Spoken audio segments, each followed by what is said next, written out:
The inaugural GT America powered by AWS season rolls into its first ever trip to America's National Park of Speed. Road America plays host to this multi-class championship in round 7.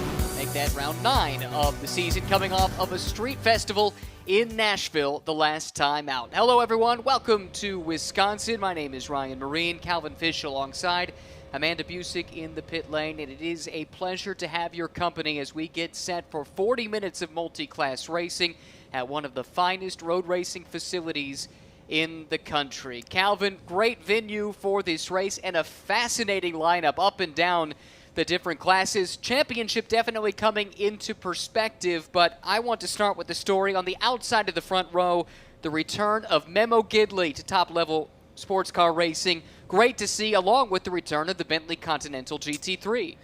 Yeah, I think it's so cool to see Memo, who had such an outstanding single-seater career, ran in Champ Car for a number of years, including running for Chip Ganassi Racing, one of the top teams, of course, in our sport. Then turned his attention to sports car racing, but had a massive crash at the Rolex 24-hour race back in 2014, and just went through tremendous rehabilitation over the course of 3 years. And but his desire for racing was never diminished despite that setback, and to see him back here and to be on pace, it's a pretty cool story. Has occurred.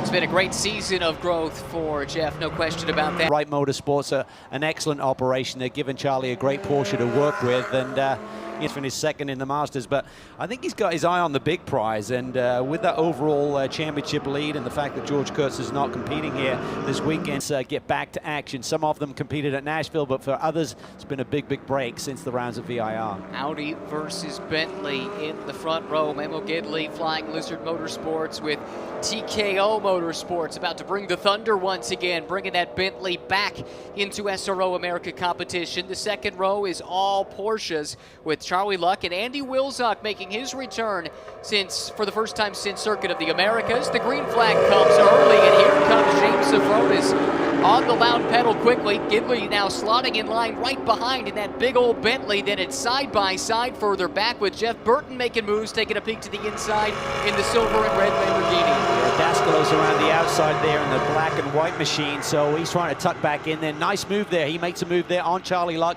and takes over third position. Great start from Dascolo's from 6th on the grid, able to jump up into 3rd there in that opening sequence of corners. It's side by side further back. Kyle Washington in the white Porsche doing battle with Jason Harwood, has made good his escape at the front of this field. Memo Gidley slotting in 2nd in the Bentley, and just behind Dascolo's the big mover in the early going, trying to hold off the points leader, Charlie Luck. There aboard that silver and red Lamborghini. Trying to get the car tucked in. This is where the downforce really comes into play through this long sweeping carousel corner. When you're far on close behind, you lose that little bit of element of air getting to the nose and getting to the, for these guys to get extra seat time, but also have their coach and co-driver and mentor alongside them here on a weekend. Back to the battle at the front of the field, and a man who has overseen the Bentleys racing, not just in the States, but in Europe in recent years, also overseeing this program. Darren Laws with Amanda. Ryan, that is exactly who we're standing with currently. And I was catching up with him on Memo Gidley and being here this weekend. What do you think convinced Memo to come out here and race in GT America? What do you think convinced Memo to come out here and race in GT America? Well, he's been a racer for a long time, and he just got a great opportunity. A guy by the name of Dave Trutell, who owns TKO Motorsports, bought one of the Bentley race cars, and they've worked together for years, and he wanted to give Memo an opportunity to drive the Bentley. Out of the gate, the Bentley's right up at the top of the pack. Why do you say that? The Bentley's actually great. We raced it for 3 years, worked with that program, and it's very good in the high-speed corners and the high-speed tracks, so this track really suits it. So it's been good for the Bentley. Thank you, Darren. You bet.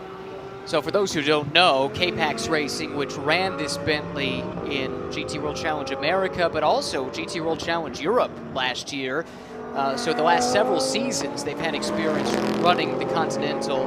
They share a lot with Flying Lizard Motorsports, and that's what this car is running under that tent this weekend. They are distinct programs in a lot of respects, but Darren oversees both, and that experience that he brings and that some of the technical staff bring from previously running the Bentley to Flying Lizard really gives them a big leg up.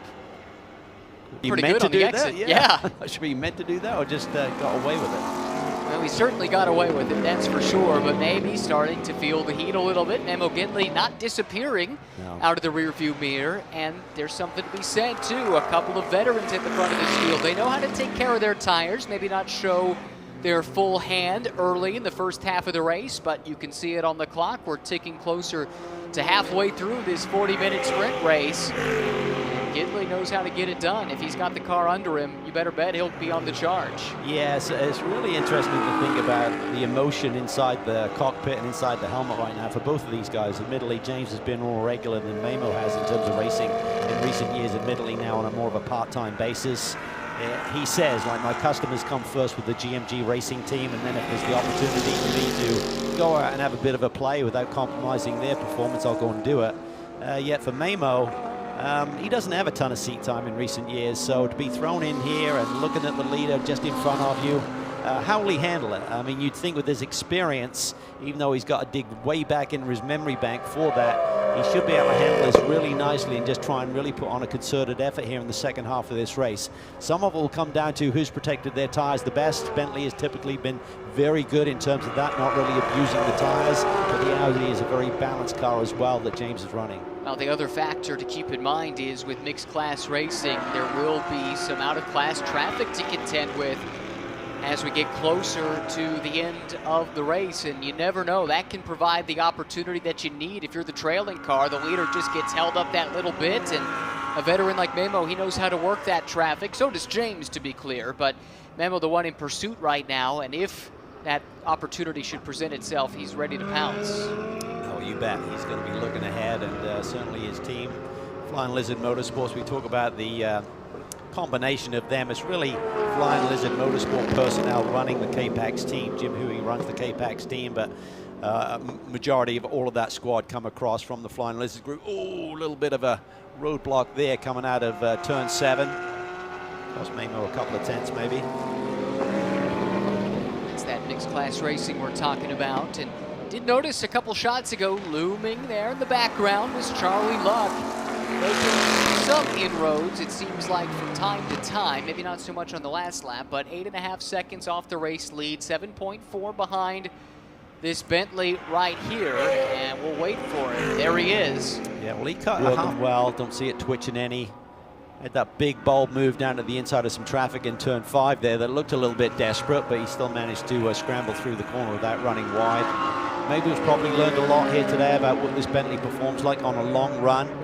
Certainly we had some inclement weather over the course of the test day here yesterday in the practice session, so good for him. I know they tested here recently, so I'm sure he's got in the groove somewhat, but there's nothing like race conditions to truly tell you what the car is going to do when you put in the hammer down. And as many different things as Memo has driven, from Indy cars to prototypes to some other GT cars, I'm not sure there's much that can prepare you for driving the big old Bentley, which, in addition to its big frame, it's also right-hand drive, so it's a very different perspective inside the cockpit. It is, and I know when you get in something that's so different as that, it's very different to look through a corner and not be able to feel that apex.